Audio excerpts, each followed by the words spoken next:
Santa Claus down through the chimney with lots of toys, all for the little ones' Christmas joys. He's coming. Nowadays, it's all a big joke, a way to get kids to behave. Better not talk back to your mom, or you might not get thousands of dollars worth of brand new toys that you'll only forget about in a month. But that's not what it means. That's never what it was supposed to mean. They're there in the songs if you look for them, hidden in words you never would suspect. Do you know what happens if you're bad? Every child on Earth can't be genuinely good. That's not the way the world works, right? So what happens to the bad ones? The really, really bad ones. They get coal, right?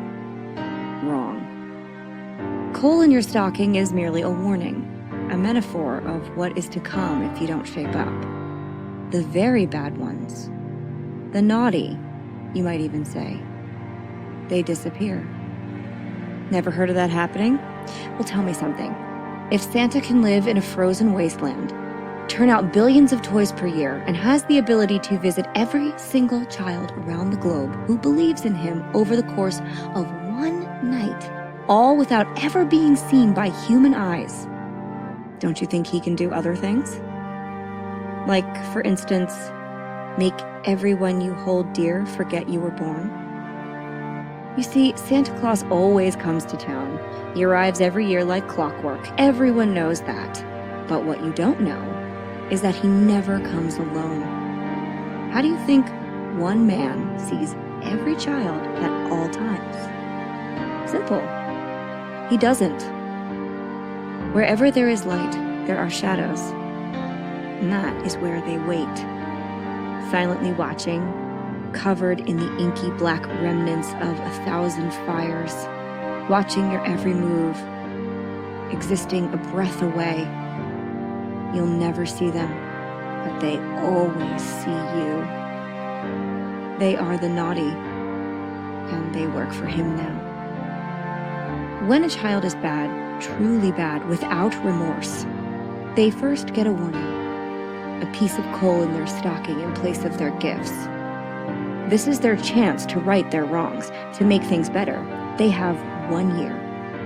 If the child is good and kind, if the child believes once again in Christmas magic and treats their family with love, they will receive gifts, and life will go on as though nothing ever happened the next year. Lesson learned. But if they do not heed this warning, next Christmas, Santa's shadow will slide down their chimney like a draft. The house itself will shiver. His dark, swirling presence is made of unkind thoughts and chimney smoke, with 2 white, glowing eyes that light the way in front of him. Softly, he will glide through the house, erasing all evidence of the naughty. Pictures, clothing, toys, half-eaten snacks, art projects, little handprints on doors, all of it gone, turned into inky black smoke that dissipates in a matter of seconds. The shadow will then slip into bedrooms belonging to the naughty's parents and siblings. He enters through cracks in the floorboards, keyholes, or the space underneath the door. He will approach the sleeping family one at a time, slowly bending down and slipping into their right ear and out of their left. As he exits, all thoughts and memories of the naughty will be gone. Then he appears to the naughty, first in the corner of their room, his eyes casting 2 beams of light on their face. He says nothing, but when they look in those eyes, they see their past actions, the anguish they have caused, and then, with a wink of his eye and a twist of his head, the shadow summons the child from their bed and into his sack. Through the chimney they go. He collects them Christmas Eve night before taking them back to a sooty cavern under the North Pole. This cavern heats all the little houses in Santa's bright and festive village. The fires burn non-stop, and they are tended to by the naughty. They shovel coal and fan flames, preserving the happiness of children who are good and kind.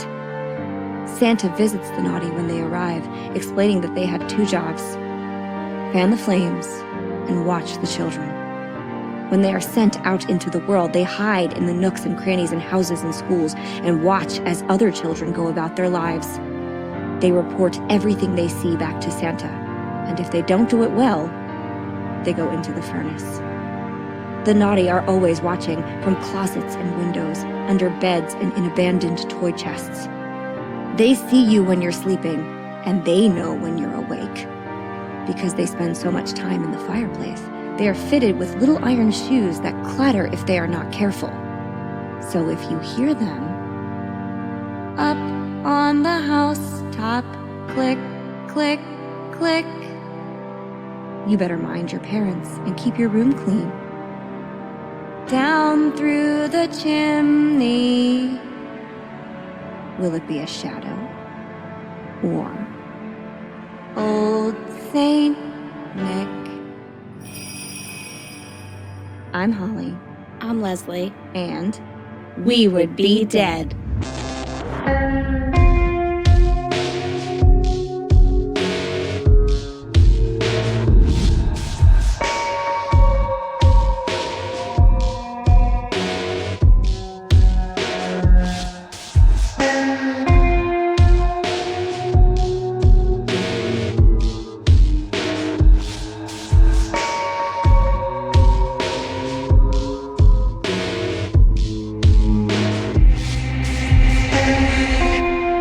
Santa.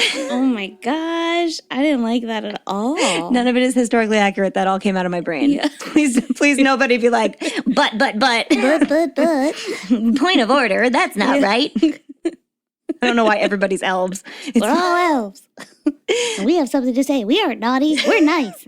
Maybe it will become canon. That's my legacy. That horrible story at Christmas. Yeah. Oh. Tell your kids. Your older kids. Don't scare your tiny kids. Tell your teenagers. Oh, no. Ooh. Hey, Leslie. Hi, Holly. Hey, Fiends. Well, it's that time of year once again where we ruin Christmas. Yay! I love a festive folklore roundup, and if you're new here and enjoy this episode, make sure you go back and listen to last year's Christmas Ruiner episode, which was number 42, entitled Hidden, and it's all about elves and the Lord of the Rings. Yes. So much Lord of the Rings. So I wrote that opening next to my new fireplace for inspiration, and as warm and cozy as it is, my skin is now feeling very dry and flushed. Crackly. I know, it's terrible. I'm looking rather naughty myself, but like not in the good sexy way. In the like kid that lives in a chimney way. Oh. Aw, poor kid. No good. How are you holding up, Leslie? I'm a bit I'm dry for sure. Yeah. My even like my throat just 'tis a season. Yeah. I guess. Well, I could certainly use a little skin-soothing, gingerbread-scented, holiday kindness-infused validation for a little pick-me-up. How about you? Sounds fantastic. Right? Isn't that perfect? Yeah. And the great thing about this is that all of our fiends can help. Simply head on over to Apple Podcasts and leave us a 5-star rating and or a friendly review.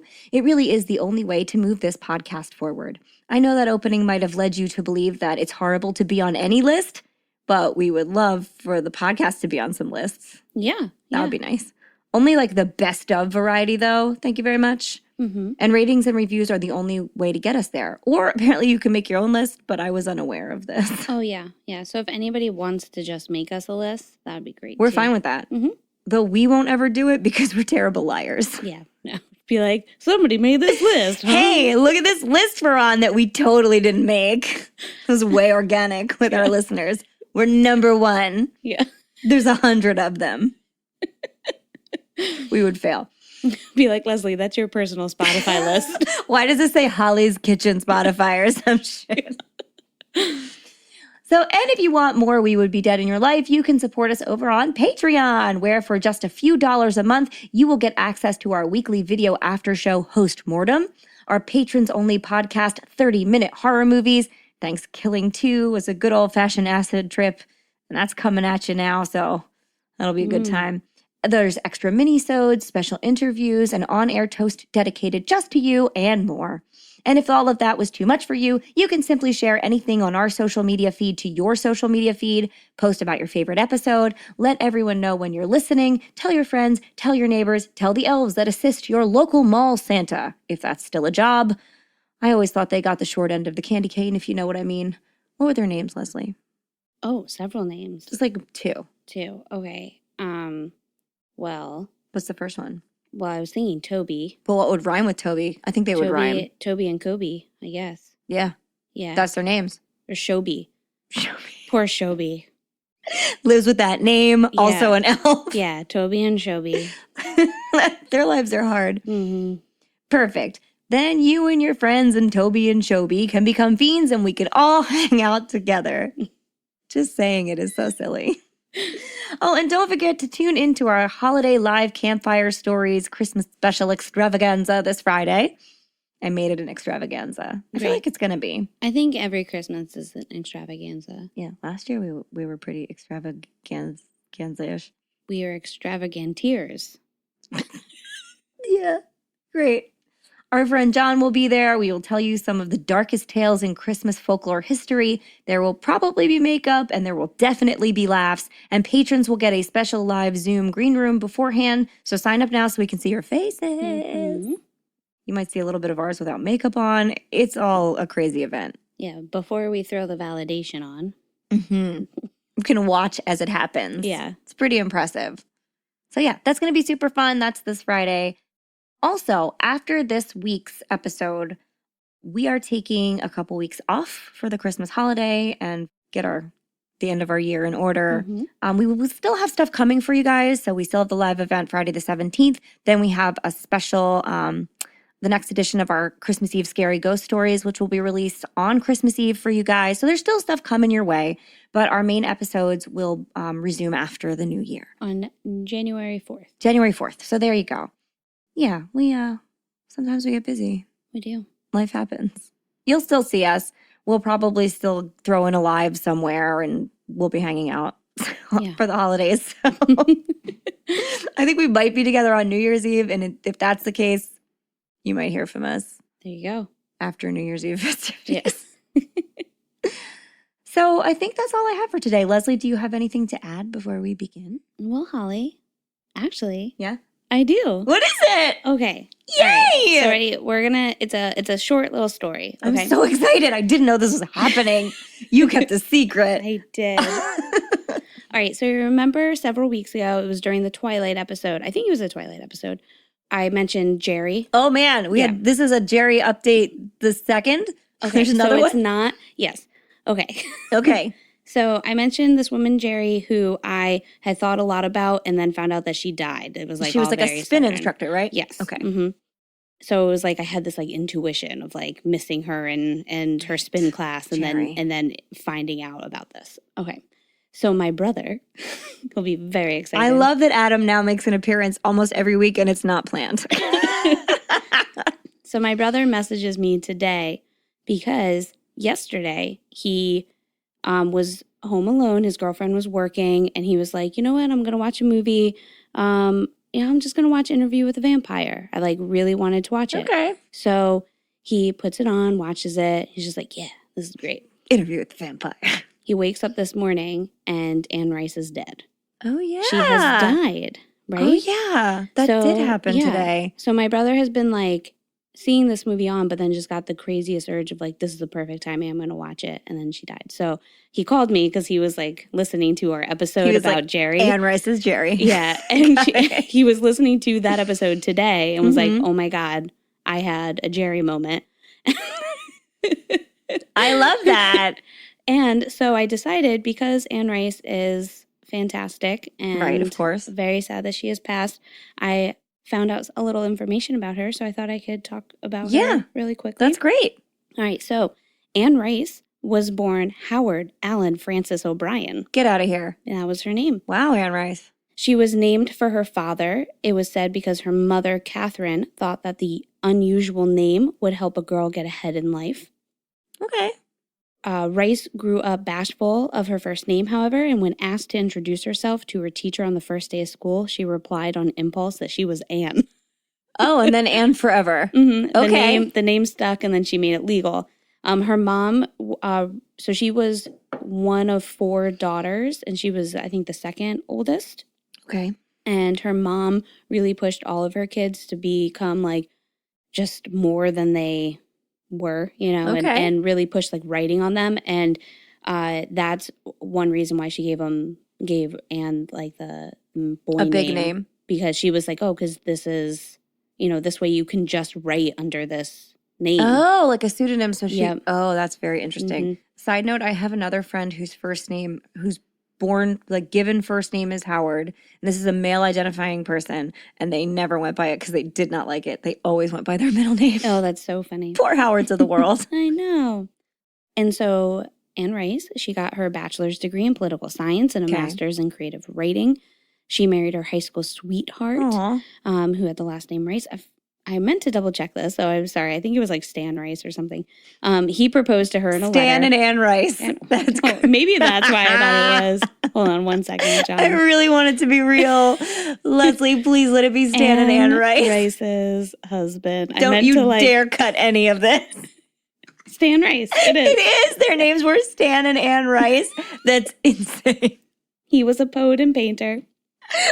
Oh my God. I wish my husband's name was Ollie. Ollie and Holly. Oh, you guys could have been the elves. Yeah, we could have. Ollie and Holly, Stan and Anne. These are Toby and Shoby. Yeah. They're ashamed of themselves right now. I know. They don't even like each other. I know. So Stan Rice proposed to her in a letter, which was cute since she's adorable. A writer. Mm-hmm. They had a daughter who, so this is interesting for Interview with the Vampire. They had a daughter who developed leukemia and died at the age of 5. Oh, so perpetual youth. Yeah. Well, what's interesting is, so Anne just like kind of went downhill. She started drinking and writing and developed obsessive compulsive disorder and turned a short story that she had written into Interview with a Vampire. So during this kind of like manic state, she ended up writing this whole thing. She started to come out of the state, finished her novel. Her husband really pushed her to be like, you're a wonderful writer. Get yourself out of this. Like Stan was like, Anne, you have to write. Anne. Stan said, Anne, keep writing. Yeah. And so she created Interview with Vampire. And she says that it really wasn't until years later that she realized that the little girl in the story was probably written about her daughter and even like sad. What and just 2 adults trying to raise this child that will never age and will be stuck. Yeah. That's so sad. I know, but yeah. Well, thanks for that. But Howard Allen Francis O'Brien. Oh, I'm sorry. I just got an Etsy order. Ding! And also, if you guys haven't finished Christmas shopping yet, please go to shoresoapskma.com. Get some Shore Soap stuff. Yeah, you can make Leslie's phone make that sound. Yeah. Were it you, we would have said your name. Just saying. So. All right. That's my business for today. Well, thank you for having business.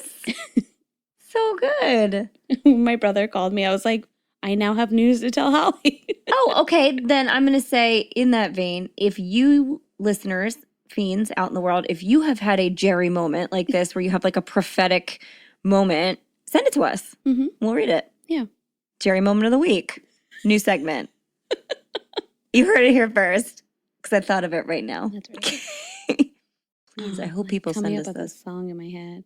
Something about Jerry moment and like spinning into. I only see Jerry blank when we say that. So. Okay. True. It's like a weird thing. All right, then. On with the show. So last year it was elves, and this year we move on to the big man himself, Father Christmas, St. Nicholas, Santa Claus, or as you may know him if you're a cool younger American like us, Santa Claus. Today we have for you Santa's strange and winding origin story. Actually, it's stories, and they are kind of all over the place, but it's going to be some fun Christmas chaos. And if you think you know everything we're about to tell you, well, strap in because you definitely don't. Christmas may seem all gooey and commercial, but that's just on the surface. Santa alone comes from a lot of harrowing tales of stalking, kidnapping, cannibalism, monsters, talking ravens, Norse gods, drunk ghosts, and much, much more. To start, we should say this is almost a disclaimer. Most of the image of Santa Claus that we have today, that any of you could conjure up in your head, that exists in movies and books and television shows and specials, comes from Clement Clark Moore's 1832 poem, A Visit from St. Nicholas. And I really thought like a lot of those things, I'm going to read it to you in 1 second, had like these long origin stories. But no, like Clement Clark Moore really did imagine up our image of Santa Claus. And also Coca-Cola did not give him the red suit. That's a lie. Makes me really sad when people say that. So I'm going to read A Visit from St. Nicholas for you guys. So yeah, it's your little Christmas treat. Great.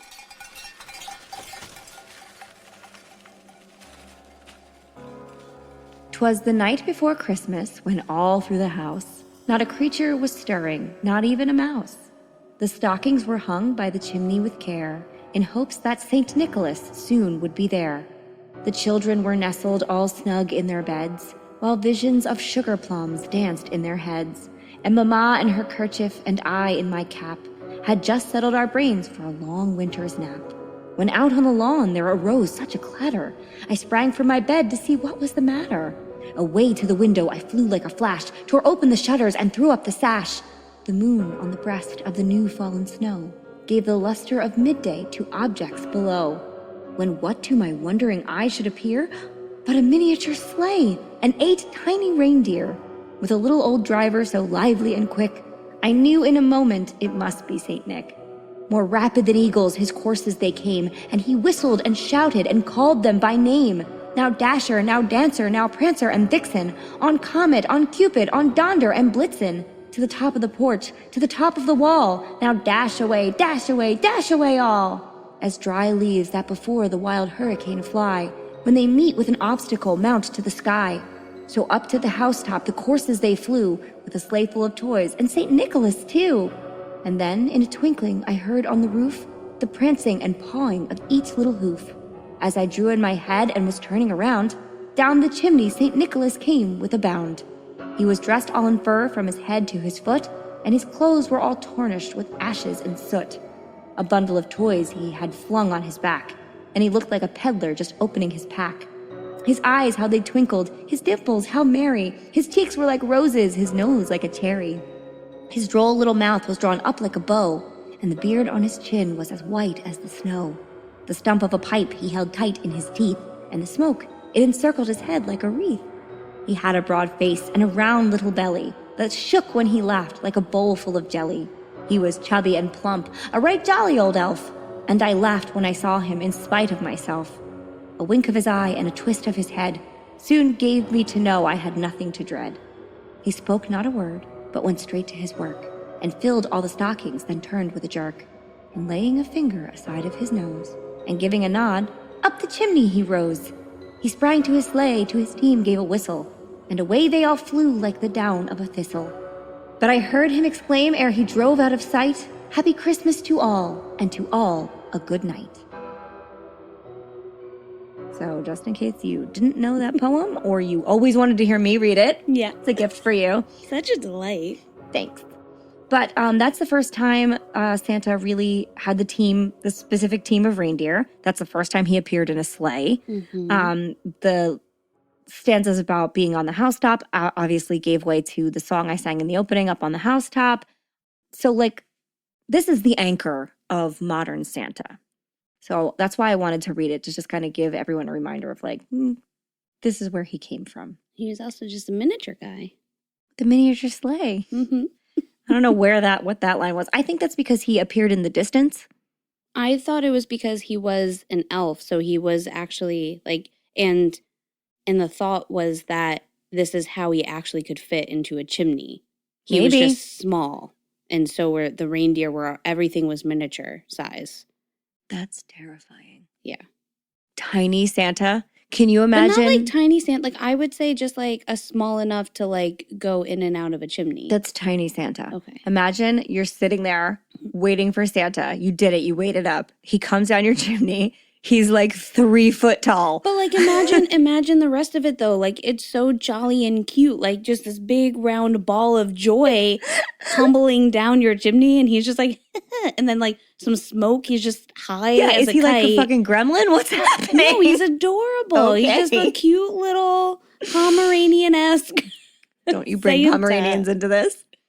Cute little guy. Well, I always thought it was because they were seeing him far away flying, and so he looks tiny, like from your perspective. Maybe. But it could be either one. Your version, funny and scary. It's adorable. Also, this is the first time we see Santa or St. Nicholas as like a well-fed, chubby, jolly guy with a belly. Previously, he's always seen as like very gaunt and drawn and thin. So that's where we get that version of Santa Claus. Because he got a lot of validation. Yeah. So if you want to see us look jolly and plump. That's generally the whole story of Christmas is. Yeah.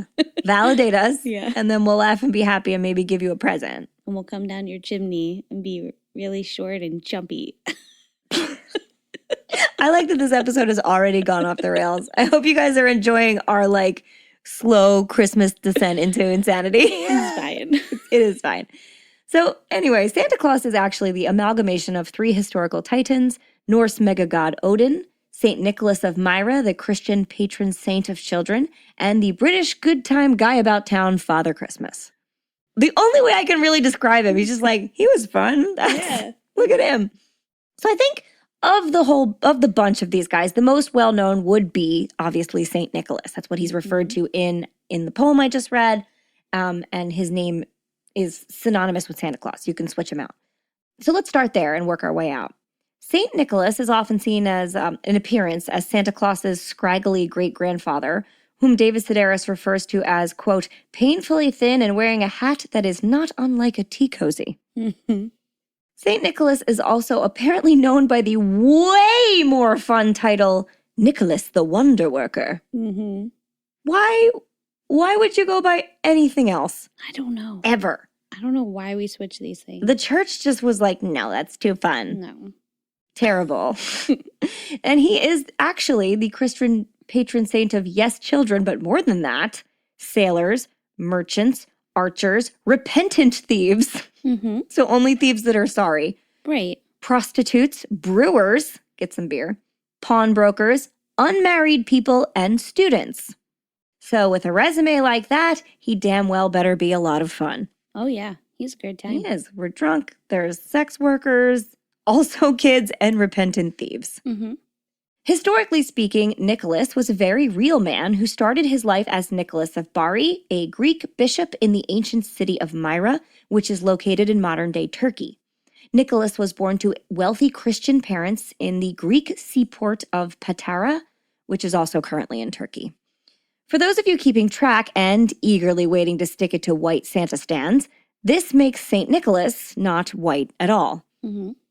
A BBC documentary called, quote, The Real Face of Santa, which I now want to see, I didn't know existed, shows us what the man behind the myth would have looked like. An article in The Guardian states, quote, using forensic technology more often used to reconstruct a facial image from rotting remains, scientists have pieced together an image of St. Nicholas. So this is the actual real-life person. The real St. Nicholas is likely to have had olive skin, dark brown eyes, and a wide chin and brow. He stood at 5'6" tall, so like my height almost. I'm 5'4", but like just a little taller, and had a broken nose. However, according to the researchers, he did sport white hair and a beard, as was fashionable for 4th century religious leaders. So they got that part right. According to Manchester University anthropologist Caroline Wilkinson, it was possible that Santa picked up the broken nose during a bar fight. Quote, the broken nose suggests something about his character. He was considered a bit of a rebel. He may have come into conflict with people. He could have just fallen down some stairs, but it's quite a heavy-duty break. Right. I like how she was like, maybe he fell down the stairs. But probably didn't. Bar fight. Yeah. I love the bit about the broken nose. In one of the earliest attested and most famous incidents from his life, St. Nicholas is said to have rescued 3 girls from being forced into prostitution by dropping a sack of gold coins through the window of their house each night for 3 nights so that their father could pay a dowry for each of them. Other early stories tell of him calming a storm at sea and saving 3 innocent soldiers from wrongful execution. He also chopped down a tree that was supposedly possessed by a demon. Your standard stuff, you know. Yeah, just on a stroll. Yeah, that's a demon tree. Gotta cut it down. Yep. Good job, St. Nicholas. And then after he made a pilgrimage from Egypt to Palestine, Nicholas was appointed the Bishop of Myra, because if you walk a really long way, you get to be a bishop. Yep. That's what I heard, right? That's qualifications. Yeah. Then he roamed around bishoping it up for a while and generally being charitable. His penchant for giving gifts started when his parents died, and instead of keeping his inheritance to himself, remember he had wealthy parents, Nicholas chose to distribute it to the poor. But saints have to perform miracles to get their title, right? And I'm betting everybody wants another miracle, probably, right?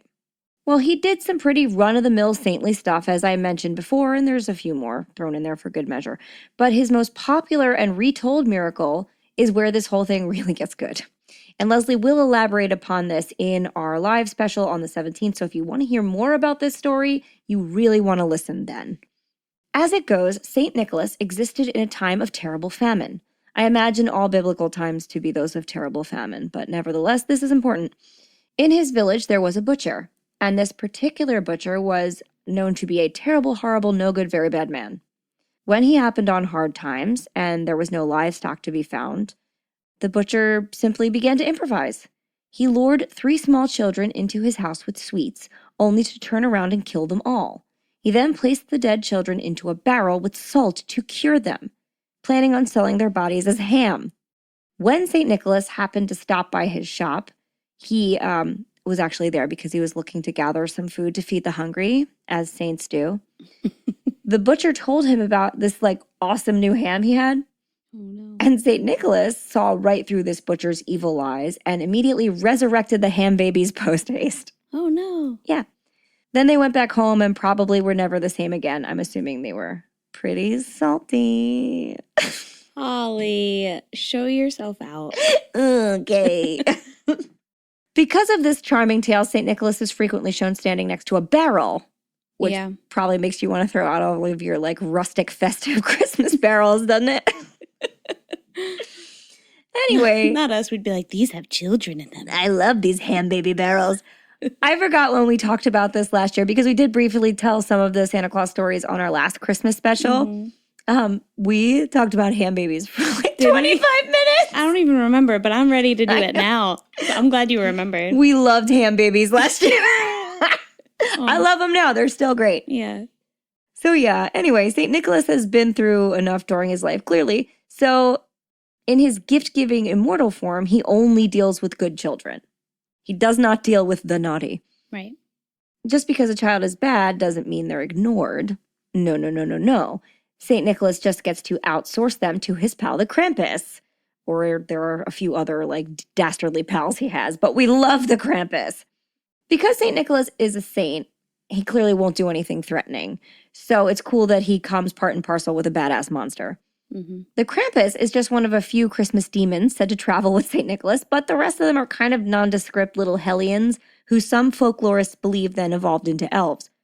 They were said to be small, terrifying, fire-scorched little demons. They're like little black horned, creatures. St. Nicholas was said to have captured them from the flaming pits of hell, then chained them up and forced them to do his bidding, which might have been giving gifts, and it might have been beating children to a pulp with branches and dragging them kicking and screaming into the fiery pits of hell. Their treatment, of course, depended on their behavior. Yeah. Obedient and hardworking children were rewarded, while lazy children who complained were destroyed. It was a lot rougher back then. Yeah, man, wow. The Krampus, however, is the main event for bad children. He is a tall and menacing creature covered in thick, shaggy black hair. He stands on 2 goat legs, which end in cloven hooves, like goats' legs do. His posterior is topped with a curly, tufted tail. The Krampus has a human-ish head, human-ish being the key word. It is oversized and features large, prominent goat horns. And while his face has features that are human-ish, so the eyes, nose, and mouth are all in the spot they're supposed to be, but they're all pretty exaggerated. It is nearly always shown with its mouth fixed open in a grimace, and it will prominently display his billy goat beard and long, bright red, protruding, prehensile tongue. Yeah, he's very handsome. Fucking love him. Yeah. First of all, Krampus is great. Second of all, I never want the phrase prehensile tongue to exist again. That means it can grab things. I hate it. I was okay not knowing what Like a monkey tail. Stop. Can hang Or from a tree. Tentacles. He has like a tentacle tongue. Yeah. I've never heard tentacles described as prehensile, just monkey tails. But I guess they could be. Either way, it's terrible, and you don't want a tongue to have that capability. Sometimes the Krampus is shown wearing a long, voluminous cloak, you know, when he's feeling fancy. Sometimes on casual days, he has on what appeared to be lederhosen, and sometimes totally naked. That's I like when the lederhosen. Me too. I can't say the word. Lederhosen. Lederhosen. I think naked Krampus is probably the most fun. He's ready to party. Yeah, but the other one is like also ready to party. He's ready to like Oktoberfest party. Yeah. Sometimes the Krampus is shown draped in chains and bells. Sometimes he doesn't have them at all. No matter what he has on, the Krampus always carries with him a large sack and a bouquet of flexible birch branches. What's in the sack? Oh, just wait. If the creature I just described sounds perplexing, hang in there because what he does is pretty much way crazier than what he looks like. But first, back to St. Nicholas. Traditionally, each year on the 5th of December, St. Nicholas arrives for his feast. And because, you know, saints get feasts, so good for him. This one's his. And because he was known for his generous spirit and for saving children, the kids get presents. Usually he will arrive in countries who celebrate him on a boat or leading a parade on a white horse. In the European countries of Germany and Poland, boys have traditionally dressed as bishops and begged alms for the poor. In Poland, children wait for St. Nicholas to come and put presents under their pillows, provided that they were good, so it's kind of like the tooth fairy. Children who behave badly might expect to find a twig or a piece of coal under their pillows. A twig? Wouldn't you just be like, that was probably my hair when I came inside? Maybe. Or it's just the parents being like, I couldn't put an actual gift under this pillow, so I'm just going to like shove a twig there. Because I don't know why they do that with the pillow thing. Like, what parent was like, this is going to be easy. Yeah. This is stupid. The tooth fairy thing infuriated me. I was always like, first of all, my children have absolutely lost the money from the tooth fairy in the cracks of their bed because they roll around so much when it was under their pillow. Teeth get lost. When I was a kid, the story was that if you put your tooth under your pillow, you stood the danger of getting it lodged in your ear canal. So how did you grow up? I don't know. With very paranoid situations, I guess. It was on the news. As a child, here's how I grew up. Okay. As a child, I watched the news. That's a problem right there. That's exactly why I am who I am right now. I'm like, guys, murderers are everywhere and tooth fairy teeth are in your ears. That's my life. My parents still watch the news like 4 times a day. Yeah. Sorry, Mom. So you will notice in this version of Santa, St. Nicholas version, there is a significant absence of tributes in the form of delicious food stuff left out for him. And that's because cookies and milk for Santa is a distinctly American tradition. In fact, the American tradition of leaving a snack for Santa on Christmas Eve is said by some to date back to the Great Depression, which is not as far back as I thought it did. Certainly there are other cultures who leave foodstuffs for Santa, but there's no like overarching reason why that I found. Maybe you did. And in the Depression, parents wanted to teach their children the value of giving selflessly to others. And in those days, milk and sugar were rather hard to come by, and so leaving them out for Santa Claus would have been quite the sacrifice. That's like a huge thing. That's showing your gratitude in a very big way. In our country, that is where it dates back to. I couldn't really find many more very meaningful traditions other than like the Icelandic leaving food out for the elves, but that's not Santa. They would leave like on Christmas Eve and I think New Year's Eve, they leave snacks out for the elves and they clean their houses. And that's like a Huldefolk thing, which we talked about last year. Go listen to the elves episode. It's really fun. So Leslie, are there any other traditions that involve leaving a snack for Santa? There are. Perfect. Okay, so we talked about the Great Depression for the U.S. Sure did. But the original roots of this holiday food tradition, like one of the original roots for this, goes back even further, all the way to ancient Norse mythology. So you mentioned Odin already. Norse? What did I say? You said North. Oh, North mythology. That's my stutter. Okay. Anyway, Norse mythology. Perfect. Sorry, guys. I've had a beer. We've all had a beer. It's been a day. It's also 1:30 in the morning. Shh, don't give away all our secrets. Okay. So Odin, the most important Norse god, was said to have an 8-legged horse named Sleipnir. Sleipnir. Mm-hmm. Sleipnir, which he rode with a raven perched on each shoulder. During the Yule season, children would leave food out for Sleipnir in the hopes that Odin would stop by on his travels and leave gifts in return. Such a tradition continues today in countries like Denmark, Belgium, and the Netherlands, where children still believe that horses carry Santa's sleigh instead of reindeer. On Christmas Eve, they leave carrots and hay, sometimes stuffed into shoes, to feed the exhausted animals. In return, they might hope to receive such holiday treats as chocolate, coins, cocoa, mandarin, oranges, and marzipan. So I did snacks, like what children leave for Santa all around the world. Great. So in the U.S., milk and cookies. We sometimes leave carrots for the reindeers. Fun fact. Not yet. When I was a child, yeah. This is a fun fact. Okay. My parents were like, you know what Santa really needs? Yeah. A sandwich and a beer. Because everyone leaves their milk and cookies. Yeah. Had nothing to do with the fact that, like, that might be a more desirable snack on Christmas Eve Right. at 1 a.m. But Yeah. yeah, and then my dad told me, furthermore, when he was a kid, he left Santa a shot of whiskey because it was cold and that would warm him up. Yep. Mm-hmm.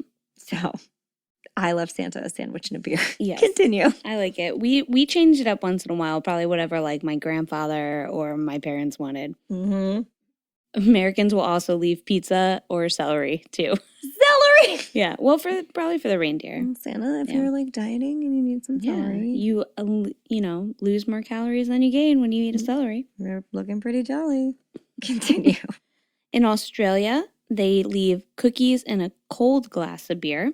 It's summer during that's Christmas, right. so like a more refreshing drink. Mm-hmm. In Ireland, they leave a stout of Guinness. So beer is a thing. It's a thing. I'm not Alcohol's a weird. thing. It's fine. No, it's fine. In Britain and in some parts of Australia, a glass of sherry with mince pie is also popular. That's a classy snack. Very classy. In Denmark and Sweden, they leave rice pudding for the elves, so the elves don't taunt them. First of all, I love rice pudding. You know. Second of all, that's hilarious because the elves are like, we're going to make fun of you. And Leave us rice pudding. And I feel like after like the several hundredths of them, they're just like, where's our goddamn rice pudding? Agree. In France, they leave a glass of wine and fill shoes with hay, carrots, and other treats for Santa's donkey, which is named Guy, which is French for mistletoe. Oh, that's really cute. I like Mistletoe the donkey. I know. Aw. In Germany, kids like to skip the snacks and leave handwritten letters for Christkind, a symbolic representation of the Christmas spirit who is responsible for bringing presents on Christmas. And they decorate letters with sparkly glue and sugar crystals. I mean, that's fun, but like also scary. Yeah. The flying Christ child, which will bring you presents on Christmas. Don't leave him snacks. He's a baby. Okay. And then you mentioned Iceland already, but in Iceland, the children like to leave what is called leaf bread. In Icelandic, it is pronounced, I'm going to try it. Get it. Lava breath? Lava breath. Yeah, no, that's how it's going to sound. It's way prettier when you hear it from somebody. And this tastes like a crispy wafer. Yum. I like a crispy wafer. Mm-hmm. So those are some of the snacks around the world. We should just make all of them. That's our Christmas Eve now. We're just going to make all those snacks. And the countries that celebrate more of like St. Nicholas Day, that's like January 6th. So they'll do those kind of things on January 6th. The Feast of St. Nicholas is December 5th. That's I know, funny. but I also read there was a country where they traditionally leave him clementines specifically. Yeah, I feel like that's... I don't remember where it is, but I thought that was just like a really cute... Denmark. No, this was like way somewhere else, I believe. Oh, okay. But it's I cute. did, because on January 6th, I'd put my shoes out outside my bedroom door with Yeah, I would just put my shoes out there, and then I'd wake up on January 6th, and there'd be like an orange in my shoe. Aww. Yeah. That's really cute. I like that. Us Catholics celebrating St. Nick's Day. I didn't do any of that because I'm a bad Catholic. So anyway, leave Santa whatever snacks you damn well please. All are acceptable. We figured that out. Back to the bad children, who I guess wouldn't leave Santa a snack or whatever. December 5th also has another name, and that would be Krampusnacht, which I like to celebrate every year. The night in which the Krampus journeys to Earth from the bowels of hell in search of children who have spent their year being naughty. The Krampus will stomp through the village finding these children and doling out punishments based on the severity of their offenses. When the Krampus finds a naughty child, he will chase them down, grab them with his prehensile tongue. Then he will either kick them, beat them with his bouquet of birch branches, throw them in his sack, and keep them for like a little while and then give them back, or bring them back to hell with him to burn for all eternity. Or sometimes he gets hungry and he just eats them on the spot. That happens. Sometimes you have to set an example. So based on the punishment inflicted, I think you can see why St. Nicholas would want to stay out of this whole thing. I mean, his miracle was saving the ham babies. So, like, it's hard to believe that he condones that kind of behavior. And, maybe he doesn't. We don't really know. While it has been theorized by the church that the Krampus is a character drawn from Christian lore, remember that Christianity often tries to take credit for everything, and most people don't believe this to be true. However, if you want to travel that route, the Christians say that the Krampus is a devil from hell and is decked out in chains to symbolize the binding of the devil. I thought it was like a Scrooge and Marley thing, but I was wrong. He is there as an ambassador of hell, taking naughty children and setting an example for all who are thought to commit foul deeds. You're sure not going to steal that lollipop if you think the devil is going to eat you in the village square. I still think that's going to happen to me. So don't steal a lollipop. Moral of the story. Never have. And that version is fine. He travels around with a saint after all, but most folklorists will tell you that the Krampus goes back much farther than that, to pagan rituals and the days of Yule. He does carry birch branches after all, which are a pagan symbol of fertility, and were used in the ritual acts of self-flagellation, binding, and mock death. The birch is also a pagan symbol of fertility, which could explain the strange offshoot of Krampus lore wherein he uses his long tongue to attract unchaste women and then punish them in a real violent and rapey way for not being virginal enough. Ew, like what woman would be like, yes, that's a sexy-ass tongue? No, he sees them and he's like, you are slutty. I'm going to grab you with my tongue and rape you. Ew. Yeah, I don't know what version of the Krampus that is, but it does exist. Terrible. Some cultures like the Krampus sentiment, but just aren't into their whole, like, rapey monster vibe. In Germany, and some places in Germany, the Krampus also exists in Germany in some places. St. Nicholas's punishing thug is known as Belsnickel, which is real fun to say. That's nice. Belsnickel is a human servant of St. Nicholas's. He is always seen as disheveled, dressed in rags with a long, scraggly beard. He wears the mask of a devil. He's not actually a devil, it's just a mask, with a long tongue and carries a switch in one hand and cakes in the other. Belsnickel deals with all children, not just the naughty ones. So he's like, this hand is cakes, this hand is whips. Which one do you get? He assesses each child as he comes across them and gives them the cakes or the whip, depending on their disposition. In some versions of the story, Belsnickel is a woman who scatters her treats on the ground for children to claim, and when they would swarm around to pick them up, she would beat them upon their backs with her switch for being greedy and leave big red stripes on their back, which is like the most German thing I can think of. Yeah. Here are these treats. Get the treats. Don't get the treats. Yeah. Hansel and Gretel. Yeah. Either way, the spirit of St. Nicholas has undoubtedly given us a lot of what has become of Santa Claus and his darker shadow in the form of the Krampus and many other little friends. So I also did promise 2 others. The Netherlands. Their version of Santa is a fun hybrid of St. Nicholas and the Norse god Odin, and they call him Sinterklaas. He is, so if you've seen Miracle on 34th Street, the little Dutch girl sings the song about Sinterklaas. He is depicted as an elderly, stately, and serious man with white hair and a long, full beard. This checks out to St. Nicholas, relatively the same. He wears a long red cape over a traditional white bishop's alb and sometimes a red stole. I mean, the fancy versions of him. He dons a red mitre and a ruby ring. He also holds a gold-colored, oh, I'm so bad at religion, Crosier, Crosier? Guys, I don't do church, I'm sorry.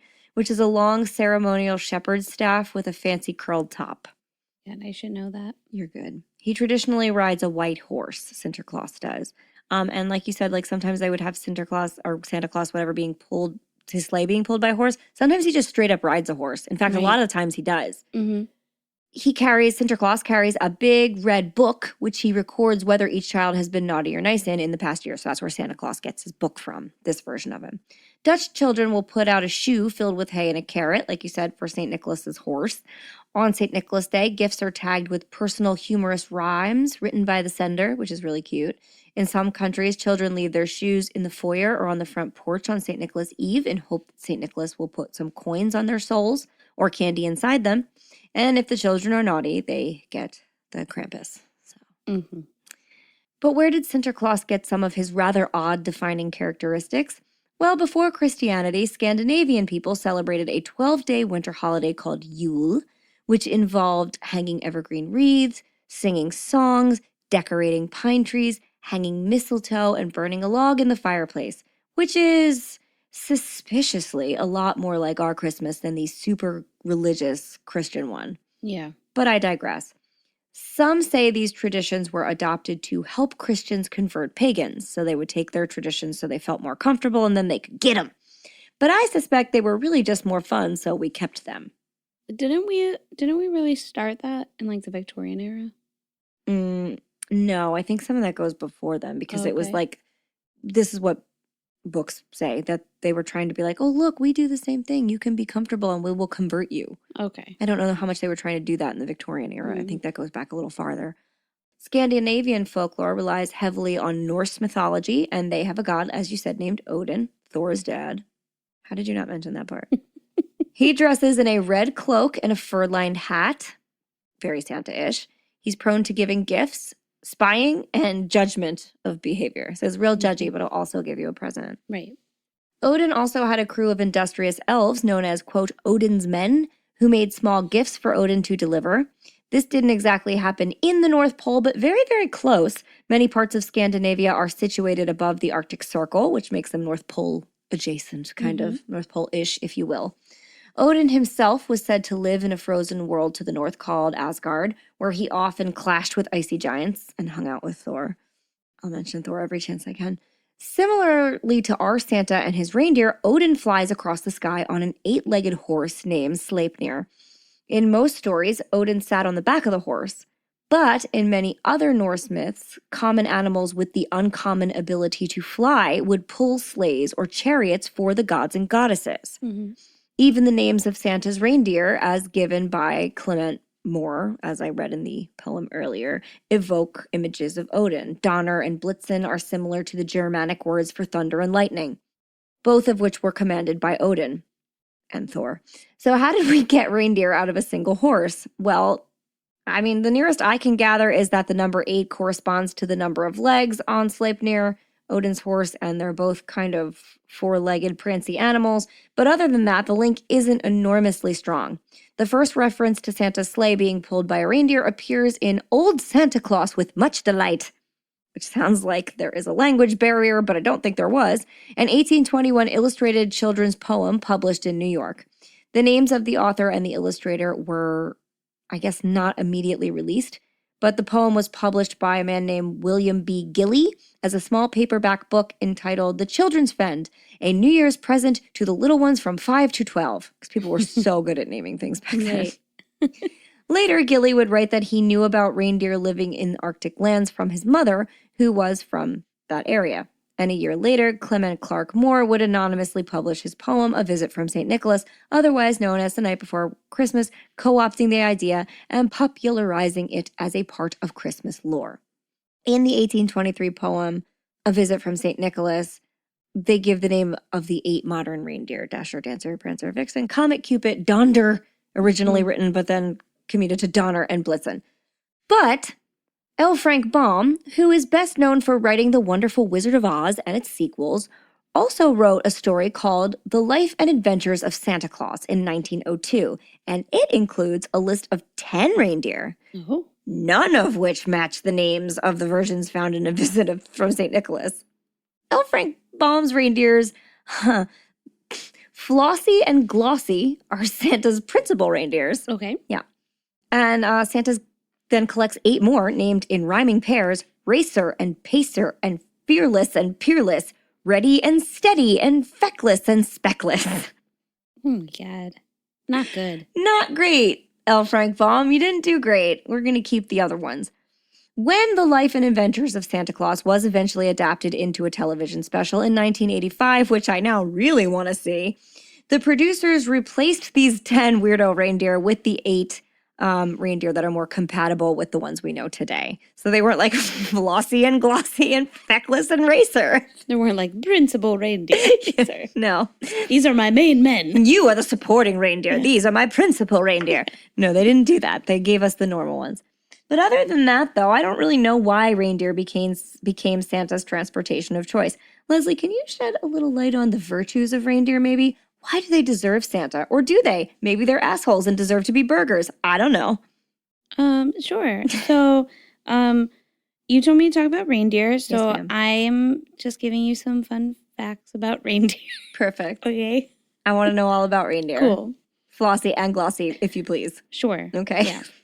Reindeer live in the Arctic tundra and damp forests of Greenland, Scandinavia, Russia, Alaska, and Canada. And I heard they're better than people. Yes. Great. Mm-hmm. In North America, reindeer are also known as caribou. Reindeer are a species of deer. They are the only deer species in which both the male and female can grow antlers. They're so big, too. Yep. I always feel like they're going to be normal deer size. They're not. They're fucking aren't. huge, They're like a buffalo. huge. Yep. Male reindeer begin growing their antlers in February and shed them around November. Female reindeer keep their antlers through the Christmas season, leading many to believe that Santa's reindeers are female. Oh, I love that. Mm-hmm. The males are a bit larger than female, as per usual. Right. Reindeer can live about 15 years in the wild. Domesticated reindeer, which is what usually the wild reindeer is what we call a caribou. Okay. And then the domestic ones we call reindeer. Mm-hmm. Domesticated caribou, we call reindeer here. So the domesticated reindeer, reindeer cared for by humans or elves, Of course. can live as long as 20 years. All right. Domesticated reindeer. Or forever. Or forever. Yeah. Domesticated reindeer also seem to have shorter legs than their wild brethren, who are generally larger, faster, and more active. But most scientists aren't like concerned about that fact. It's just more like You don't have to run as much. yeah, they're just like it's just evolutionary kind of thing. Yeah. So it's not like it's hindering them at all. Yeah. Reindeer love lichen, which is a Oh. moss-like plant that is often found in high open spaces. It's so popular that with reindeer that it became known as reindeer lichen. Cute. And that's actually what they would that's what they would prefer to eat. So get your lichen. Get your lichen. They like a lot of green veggies. And I did find out that reindeer don't love a carrot. Oh, no. They will eat them, but it's really hard on their like jaws and their like teeth. It's not. Oh, It's just harder for them to chew. So Are- maybe like a soft carrot, like broil it or something. Boil it. Are they like a leafy vegetable eater? Yeah, like they leave them love- lettuce instead? yeah. Because they're more like a cow. They have the or deer, they have flat teeth. Yep. That makes sense. Yeah, a carrot would be a struggle for a deer because if you look at like the structure of a deer's jaw, they have like big flat teeth in the back and like not much in the front, just a few little to like pull. Yeah. So like a big hard vegetable would be very difficult for them to I work think around. that people did that because originally it was horses. Yeah, horses love a carrot. They love a carrot. Or but an apple. reindeer are like, nah, I want some lettuce and lichen. and lichen. Give me that fungus. Go It's harvest your great. lichen. Do not get it from Michael's. I It guess is it's not chemically fungus, treated. It's moss-like. Yeah. All right, so reindeer thrive in the cold weather. Love it. Their fur and hooves are designed to withstand frigid temperatures.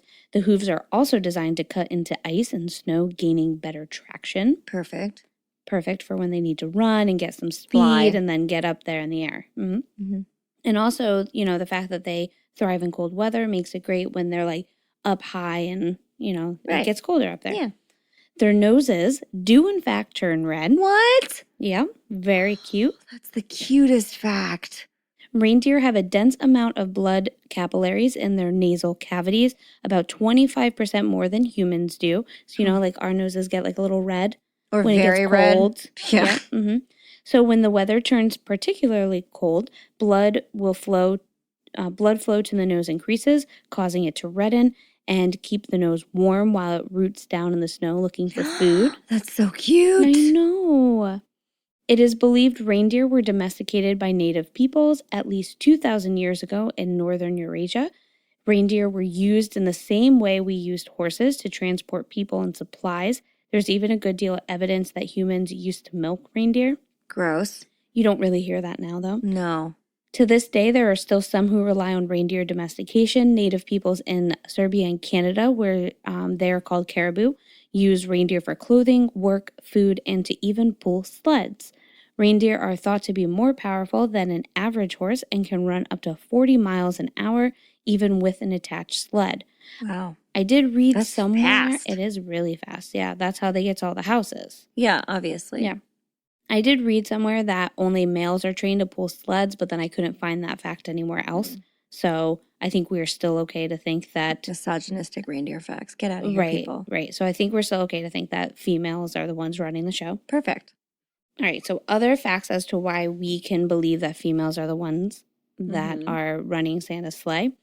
Females keep their antlers through the holidays. They can pull sleds. And they also retain 50% of their body fat in the dead of winter, while males drop to 5%. So it would seem that in a cold night air, females would hold up better, right? Yeah. Okay. And they keep their antlers because we know how to dress for a party. Exactly. Perfect. But listen, all reindeers are bullies because... Oh, no! Because if all their noses turned red, then they just bullied Rudolph to think he was the weirdo. And he wasn't. He wasn't. They're assholes. I said, maybe they do deserve to be burgers. Yeah, okay, so... Remember when you ate Christmas? I know, I was going to talk about it. So also reindeer or caribou meat is really delicious and very healthy for you. It's a lean meat and is said to be similar to venison or antelope, which I have had neither, but I have eaten You've never caribou. had venison? But No. you've had reindeer? That's very interesting. Yes. I listened to this guy talk. It was on a Joe Rogan podcast, but he was talking about living out in the wild, like in Alaska and by himself. And just like Bear Grylls, what's happening? kind of like that. But this guy was like amazing and very he was very interesting. I got super deep in his podcast, and he talked about most of his protein source came from caribou meat. Mm-hmm. And so after just listening to this 3-hour podcast of just this random man and living like 12 years by himself in Alaska. I went to a burger joint that does have some rare meats on the menu once in a while. And so this guy I don't know if he hunted it or what, but he got it in and it was caribou. And I was just like, yes. And Gotta do it. I tried it. He also had camel on there, but I was no, caribou. It was probably the most delicious burger that I ever ate. Ever since then, I have not enjoyed a burger. Where is this? It was in Smithville. Oh, New Jersey, okay. yeah. All right. I think it's called Tony's Burger. All right, Tony, you have some reindeer burgers? It was, very good. Do they harvest ice? Do they help in that endeavor? Yes. I'm going to make as many Frozen references as I can. So that's for the kids who should not be listening to this, but whatever. Right? But yeah, so those are the reindeer facts. In the end, they deserve to be burgers. Mm-hmm. Got it. And it makes sense that Santa would have them because if he is up in the north. Yeah, they would work much better than a horse who would be like, fuck this, it's too cold, I can't handle it. Yeah. But I will eat a carrot, so you win some, you lose some. Yeah. Vegas can't be choosers. That's how that goes. All right, well then back to the comparison between Santa and Odin, because Odin did have an actual horse. Santa's the one that got reindeers. Odin and Santa are both all-knowing, but they have help. Santa has elves who, in some versions of the story, also spy on children and take notes on their behavior. I had never heard that, but apparently there are versions of the story. I guess the elf on the shelf is that way. Yeah. Because that's the elf that lives in your house and watches your child's behavior. Mm-hmm. So yeah, okay. While Odin has 2 companion ravens who he sends out to survey the people and take note of those who are especially good or bad. For the good people, Odin will leave small trinkets, bread, and good fortune, while those on Odin's quote-unquote naughty list receive a heavy dose of bad luck. So the similarities are pretty striking there. But the Netherlands is not part of Scandinavia, though it is close. And so, in the cosmic blender that is cultural adaptation, they created a character, a man, a whatever, called Sinterklaas, who seems to have sort of been Odin's right-hand man / St. Nicholas's evolution. Like, he's like a very weird combination of the two. Sinterklaas is said to have ridden on Odin's 8-legged stallion through an event called the Wild Hunt, which I love and sounds like Odin brought his boy. Yeah, he was like, let's go. Which was essentially a parade of ghosts and gods that would tear through a town like whooping and hollering as a precursor to a majorly awful event such as a war or plague. So if the Wild Hunt races through your town, horrible shit's about to go down. Right. During these hellish parades, Sinterklaas was accompanied by 2 jet black ravens. These ravens would fly ahead to the villages and listen at the chimneys of locals to report back to Odin the behavior of said mortals. So naughty and nice was always on the menu, it's just been served up by a widely evolving staff. And of course, there are versions of this story and the stories of the Wild Hunt that are just Odin leading it and riding his own damn horse into the Wild Hunt and releasing his own ravens, and there is no Sinterklaas. But the evolution of this is blurry and unclear, as evolution often is. And what I think really happened is that area in the Netherlands just had both sets of mythology, and so they went, put them together, and that's what happened. Over time, Santa's helpers evolved from ravens and small charred gremlins to, I hate to even say it, but slaves. Because we can't fucking have nice things and we don't even deserve them. Anyway, for a time, Santa traveled with a team of slaves who helped him about with his work. But then when that became more of an obvious atrocity, they were adapted down to helpers. And then again, once they were filtered through different cultures, they were elves. But in some parts of the world, Santa is still attended by helpers who are in fact full-grown men and women, often dressed in blackface, namely a character called Black Pete. That's right. Yeah, there's a parade of them in the Netherlands. It's a bunch of people that look real minstrelly, and it's very questionable, and they should really stop that really fucking soon. But I don't control culture, so I'm just reporting it. Black Pete appears yearly in the Netherlands to kick off the month-long celebration St. Nicholas seems to warrant there. Black Pete will arrive ahead of St. Nicholas and kick off the merriment, handing out gifts and amusing children by day, then listening at their chimneys by night. Mm-hmm. So this guy's like, I'm your friend, look at me, super racist. And then at night he sneaks around and listens at their chimney to hear what they're saying. And then he reports back to St. Nicholas with what he heard from these chimneys. And he says who has been good and who has been bad. And this is much like the ravens of old. And even the black color is translated directly to. Black Pete is there to kind of tell on people. Tattletale. Yeah. Snitches get stitches, bitches.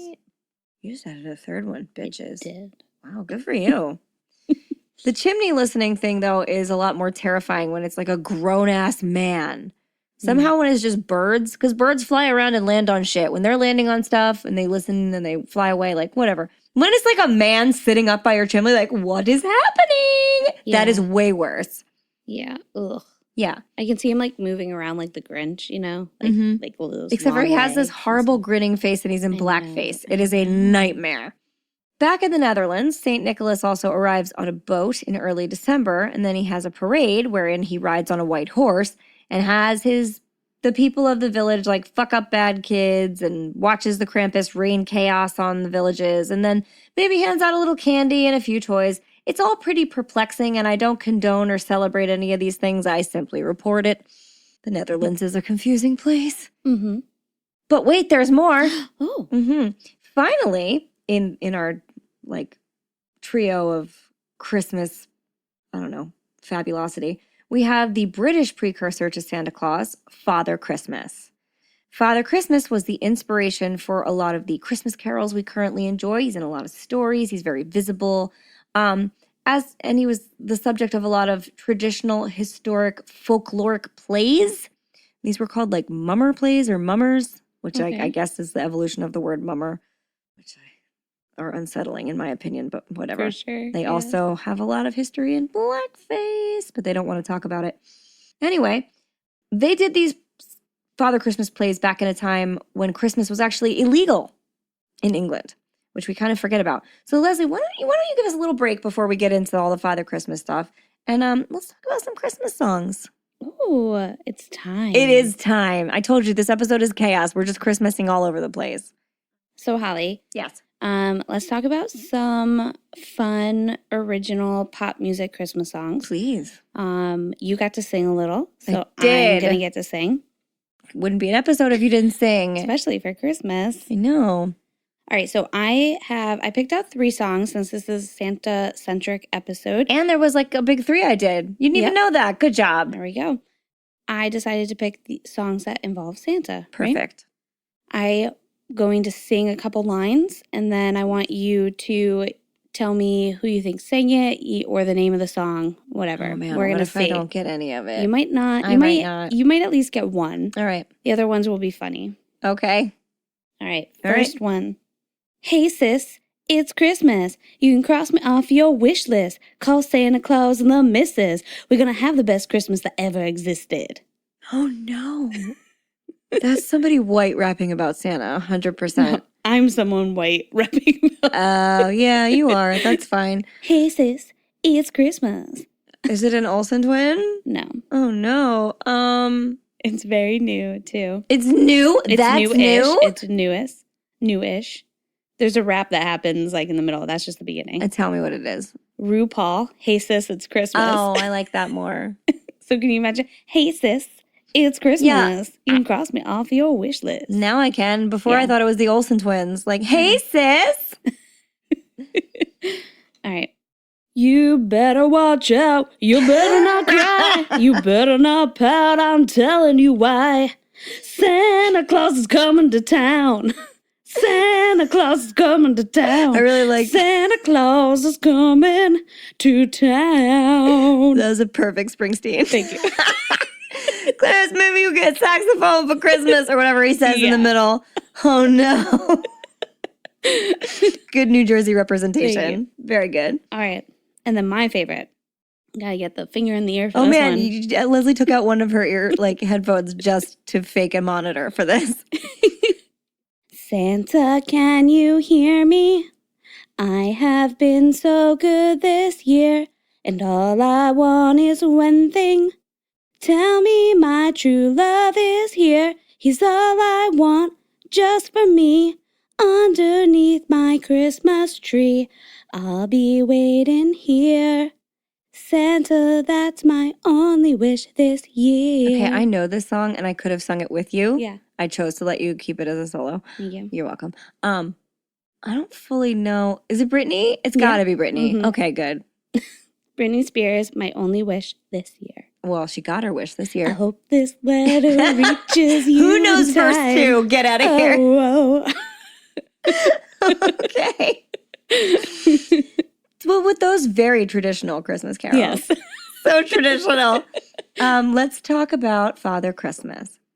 So Father Christmas is the traditional English name for what they believe to be the personification of Christmas.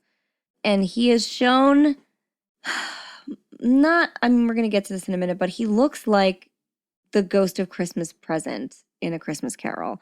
So he's like a happy looking dude with like a beard and long hair. He wears a wreath of holly and sometimes a red robe that is trimmed in fur, sometimes a green robe. He's often shown with like sometimes a club, sometimes an abundance of food and drink. He's like likes to party. That's his thing. Father Christmas, which is funny because he is synonymous with Santa Claus now. Like if you say Father Christmas, someone will say, well, that's Santa. It wasn't originally. He had nothing to do with children. He partied with adults all the time. He was like, let's get drunk and have fun. That was his thing. The English personification of Christmas was first recorded in the 15th century, with Father Christmas himself appearing in the mid-17th century in the aftermath of the English Civil War. The Puritan-controlled English government had legislated laws to abolish Christmas altogether because they thought it was papist. and had outlawed its traditional customs. So Christmas is illegal, which a lot of us don't like remember or realize. And also, I don't remember that happening. I mean, I have a lot of lives, so back then I was probably not in England. I don't know. I was just an unborn baby. Yeah. I was so young. Observing illegal Christmas in England. Royalist political pamphleteers, there's tears for you, Yes. Linking the old traditions with their cause. So people who were fighting for like, I want England to stay the same. I would like to continue to celebrate Christmas. I want to keep my Catholicism. Linked the symbol of Father Christmas with the feeling of the good old days. So like, this guy represents everything that was good about what we did. Make Christmas great again. Gross. Yeah. They said he was a symbol of feasting and getting together and good cheer. And then following the Restoration in 1660, Father Christmas's profile kind of declined. His character was maintained yet again during the 18th and into the 19th century by Christmas folk plays later known as mummers' plays, which I said. They're like farce type plays where he would be portrayed as a man in like a paper mache mask with like giant facial features, and like it was very exaggerated. That's what these would be like on the street type stuff. And then until Victorian times, Father Christmas was really only, as I said, concerned with adults. He went to their feasts, he made merry, he drank, he partied, he sang. He had no particular connection with children whatsoever, nor with giving anybody a present, or coming into their homes at night, or stockings, or chimneys, or reindeer. But as later Victorian Christmases developed into child-centric family festivals with the introduction of things like a visit from St. Nicholas, and as I mentioned in the elf episode, what was it? Goddy's Lady Book or something. It was like a magazine that had an illustration of Santa and all his elves. With this image becoming more popular, I know, what a terrible name. I think it was Goddy's Lady Book. That's what it was. So much is coming back to I me. know. But as these kind of Christmas traditions developed, Father Christmas became a bringer of gifts. The popular American myth of Santa Claus arrived in England in the 1850s, and Father Christmas started to take on some of Santa's attributes. This is when they started to meld together, kind of like Odin and St. Nicholas in the Netherlands. By the 1880s, the new custom had become established, with Santa coming at night and coming down the chimney and being known as Santa Claus and also Father Christmas. You can still call him Father Christmas. Father Christmas. He's in songs. It works. But he was often illustrated wearing a long red hooded gown trimmed with white fur. Charles Dickens' 1843 novel, A Christmas Carol, was actually like way more important than anybody gives it credit for. A Christmas Carol saved Christmas, basically. Without it, we probably wouldn't have the kind of Christmas we have today. It has been credited with both reviving interest in Christmas in England and with shaping the themes attached to it. A famous image from the novel is John Leith's, this says illustrations, as I have, it's a quotation, but they're not. I believe they're cutouts. The illustrations in the original version of A Christmas Carol are woodcuts. Oh, right. Because I do have a version of it, because I performed in A Christmas Carol for like 13 years. So it's pretty special to me. Anyway, the Ghost of Christmas Present is supposed to be exactly what Father Christmas looks like. Although not explicitly called Father Christmas, the character wears the holly wreath, is shown sitting amongst a lot of food and drink in a wassail bowl. Wassailing is kind of like Christmas trick-or-treating, a lot like the Mary Lloyd, which we talked about last year in our Christmas special, where you would go house to house and sing, and they would give you punch with booze in it, which also sounds real fun, and I would love to do it. For sure. This Father Christmas is also dressed in a loose fur gown, but it's usually green rather than the red. Like the Father Christmas image in Christmas Carol is always green. Right, because he's probably a Slytherin. I saw The Cursed Child a couple days ago, and my Slytherin pride is at an all-time high right now. The remake of it is really good. That is totally off topic, but you said Slytherin, so there it is. So if you ever thought the Ghost of Christmas Present looks like a young Santa, you're not wrong. That's exactly what he's supposed to be. Any residual distinctions between Father Christmas and Santa Claus kind of faded away in the early years of the 20th century. And even to this day, if you look up Father Christmas in the dictionary or any encyclopedias or any online versions of that, it's going to just be a synonym to Santa Claus. So it comes from English medieval tradition, but... Wait, so you're saying that Santa should be like a young guy? If he's to be Father Christmas, yeah, he's supposed to be younger. Can you imagine if it was just like Abercrombie models, like being Santa Claus? In like a loose fur-trimmed robe. Yeah, that's like what your kids are with like. a wreath in their hair. It would just be all moms lined up. Love Santa. Christmas is great. Let's go to the mall. Santa's at Abercrombie this year. I'm on board for that. Me? Yeah. Yeah, make Santa hot again. John, cover your ears. Me too.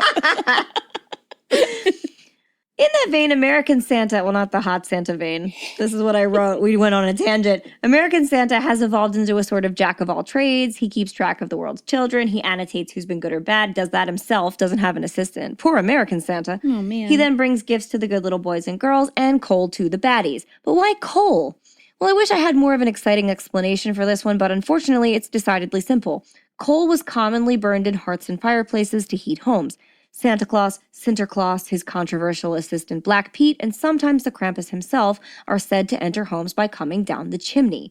Coal was the closest thing they could grab and leave as a slight for children who misbehaved, so basically it was like leaving them garbage. Mm-hmm.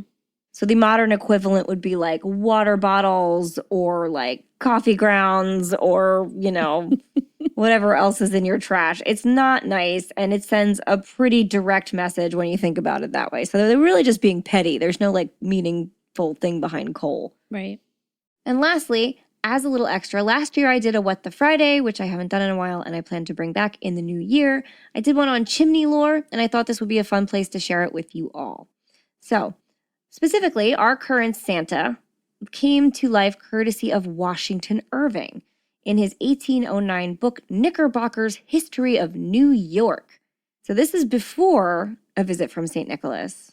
Right. So Washington Irving describes St. Nicholas as a man who is seen, quote, riding jollily among the treetops or over the roofs of houses, now and then drawing forth magnificent presents from his breeches pocket and dropping them down the chimneys of his favorite.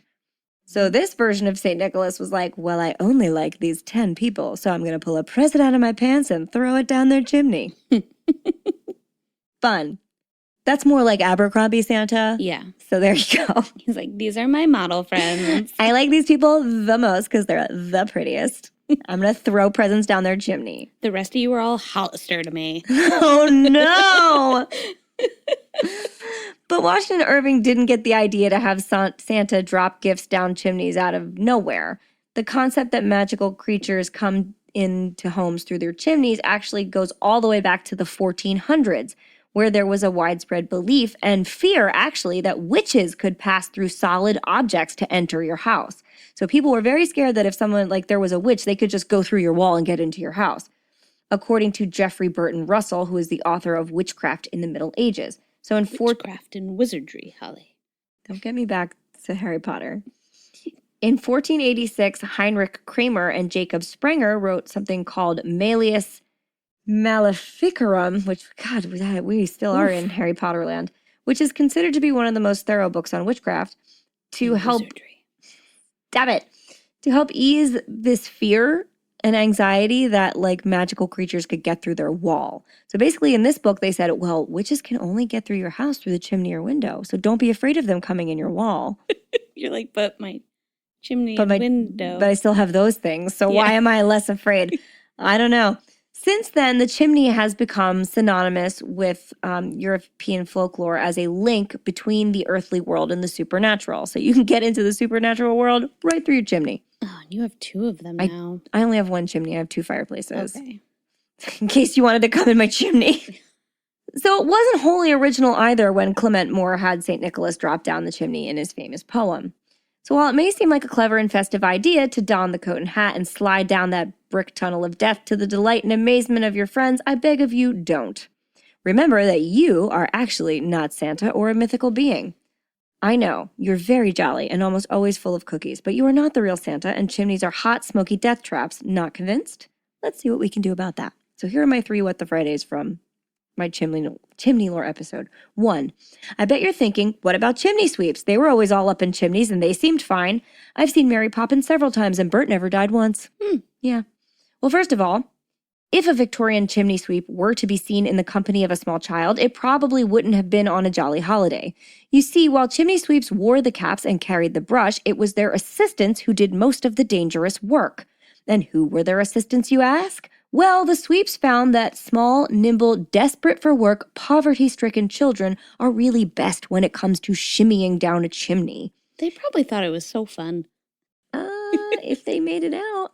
Oh. They would be sent down to free stubborn clogs and usually get the job done, but also they frequently got stuck and died, but they were seen as disposable, and so it didn't matter. These children, called climbing boys, bring me my climbing boy, would inch down the chimney much like the Grinch, but one tiny misstep and they could easily get stuck, again, much like the Grinch. Interestingly enough, that is where the word stuck comes from. No, not the Grinch. The past participle of to stick wasn't created by linguists, it was created by chimney sweeps on the job. And when the word was in use, it usually meant curtains for the poor climbing boy who Grinched himself in. But then again, that's why the sweeps chose to use them. There are quite a few of them about, and nobody seemed to miss them. Yep. Except for their family. They were orphans mostly. Oh. Yeah. It's really sad. They were children who nobody missed and who were desperate for money. And sometimes if they weren't orphans, they were from families who had quite a few children to provide for. So it was just like, well. So sad. Yeah, super sad. 2, how does one die in a chimney? Well, there are the fanciful horror movie ways of like having the home's occupant light a fire without knowing someone is in there. That's like a legend, which has happened and it was ugly. And then there's the legendary prolonged exposure leading to starvation. There's like that scary story where like my dad went down the chimney because he was pretending to be Santa and he starved to death or whatever, which has not happened. That never really happened. In reality, a chimney dweller usually succumbs to something called positional asphyxia, which simply means you have suffocated by your own body's position. This is why you can't sleep upside down like a bat, which is really sad. Our lungs simply aren't built for it, and frankly, neither are our hearts. Our body works in conjunction with the Earth's gravity and needs to stay right side up in order to do so. Most people who go down a chimney don't pencil dive in feet first and then stick like a cork. They shimmy down in a sitting position or go at it head first if they're feeling very bold. Getting stuck in a sitting position usually means you're either compressed with your knees pressed to your chest or you're scrunched down with your feet above your head. Either way, you're not going to breathe well for very long.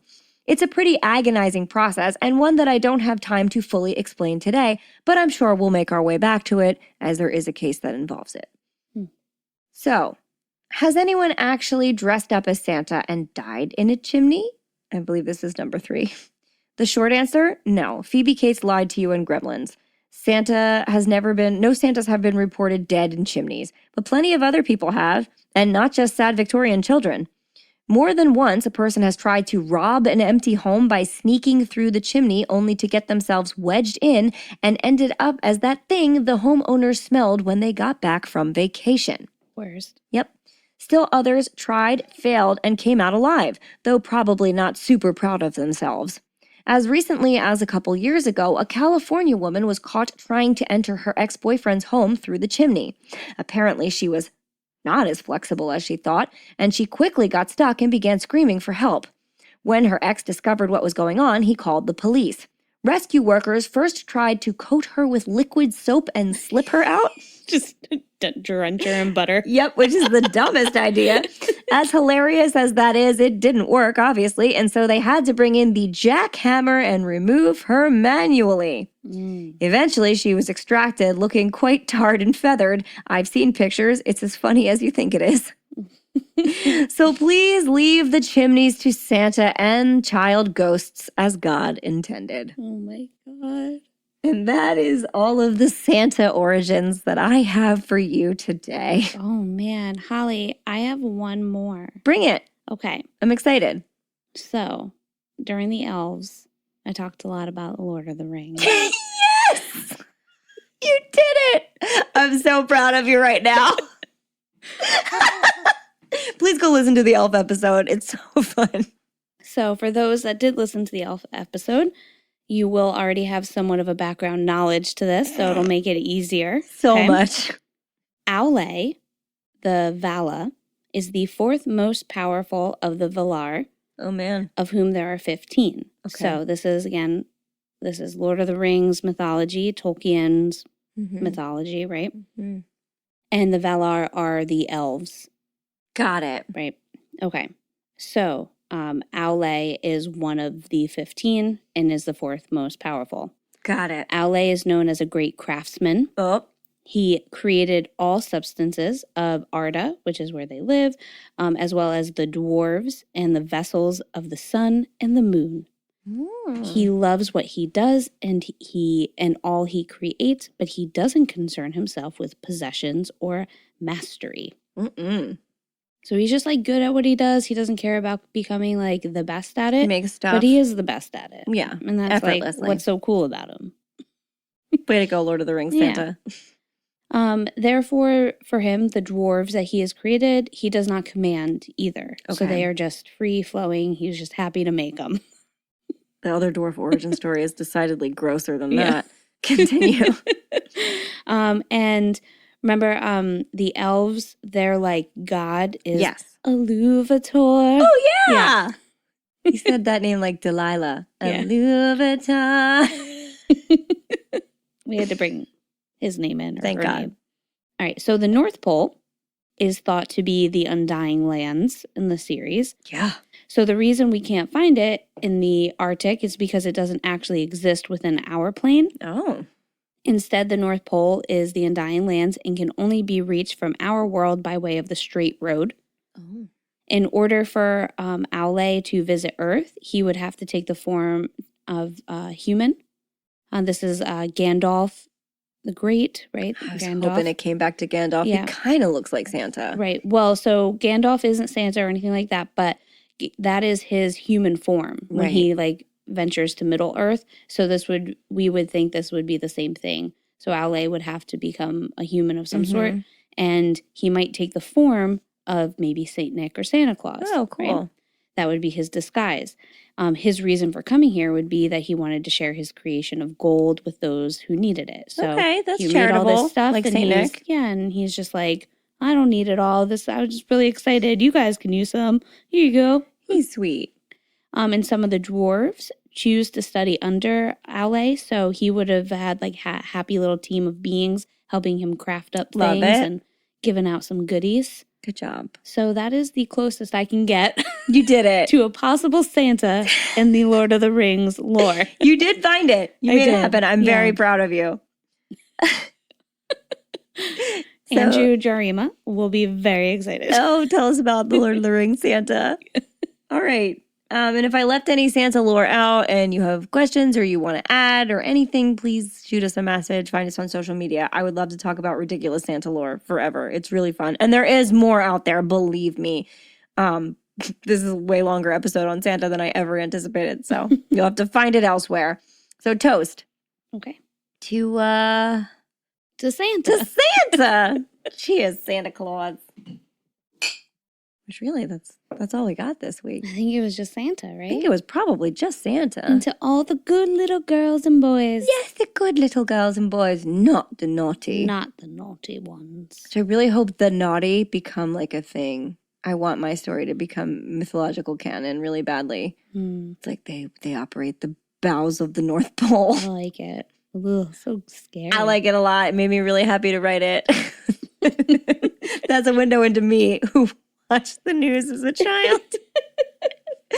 Anyway. I was too sensitive for the news. I had to watch the news because that's what my parents wanted to watch, and they did not believe in changing the channel for children's stuff. They were like, that's what's on. You can watch it or you can go do something else. Right. Go color a picture or, play dollies, whatever. I did watch the news a lot, but sometimes my parents would be like, you should go elsewhere. You're too sensitive. I mean, probably smart. Yeah. I usher my children out of the room when the news are on. Oh my gosh. And if we were among the naughty, we would be dead. Ho, ho, ho.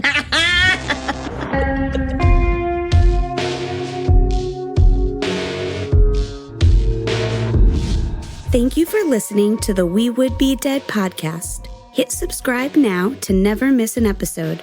Rate and review our show on iTunes. Follow us on Facebook, Instagram, and Twitter at Would Be Dead Pod. and join our Facebook group to discuss the podcast and more.